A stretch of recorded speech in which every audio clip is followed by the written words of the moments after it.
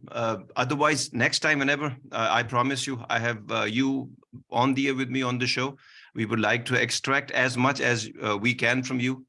This interview and this interface with you was very enlightening, very refreshing, and very educational. It's nice of you, sir. Thank you very much. And ladies and gentlemen, those who are watching us, I was with Shariq Siddiqui Sahab.